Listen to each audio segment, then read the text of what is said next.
భవిష్యత్తులో Reliance infra ఒక మంచి టర్న్ తీసుకోనుందా? భారత టాప్ డిఫెన్స్ ఎక్స్పోర్టర్గా మారనున్నదా? రిలయన్స్ ఇన్ఫ్రాస్ట్రక్చర్ టార్గెట్ వేసింది 3,000 కోట్ల రూపాయలు డిఫెన్స్ ఎక్స్పోర్ట్స్కి. ఇప్పట్లోనే 1,500 కోట్ల రూపాయలు ఎక్స్పోర్ట్ చేయాలని చూస్తుంది. ఇప్పటికే యూరప్ యూనియన్, సౌత్ ఈస్ట్ ఆసియాలో మళ్లీ స్టాక్ కొనాలన్న డిమాండ్ పెరుగుతోంది.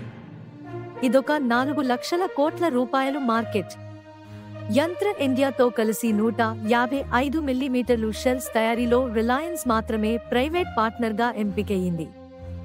ఇదే వారి టెక్నాలజీకి ఉన్న నమ్మకం.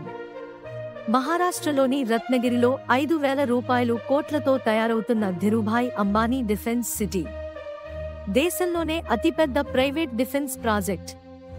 ఇది make in India, self reliant India goals కి పూర్తిగా మద్దతు ఇస్తోంది. రక్షణ తయారీలో భారతదేశం స్వావలంబన కోసం చేస్తున్న వ్యూహాత్మక ప్రయత్నంతో రిలయన్స్ ప్రయత్నాలు కలిసి ఉన్నాయని పరిశ్రమ విశ్లేషకులు నొక్కి చెబుతున్నారు.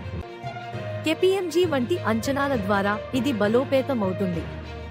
ఇవి భారత సైన్యం యొక్క మందుగుండు సామగ్రి ఖర్చు 2023లో 7,000 కోట్ల రూపాయల నుండి 2032 నాటికి సంవత్సరానికి 12,000 కోట్లకు పెరుగుతుందని అంచనా వేస్తున్నాయి. స్టాక్ ప్రైస్ ఇప్పటికే 5% పెరిగింది. రిలయన్స్ ఇన్ఫ్రా ఇండియాలో టాప్ 3 డిఫెన్స్ ఎక్స్పోర్టర్స్లో ఒకటవుతుందన్న అంచనాలు బలంగా ఉన్నాయి. మీ అభిప్రాయం ఏమిటి? Reliance Infra risk or reward?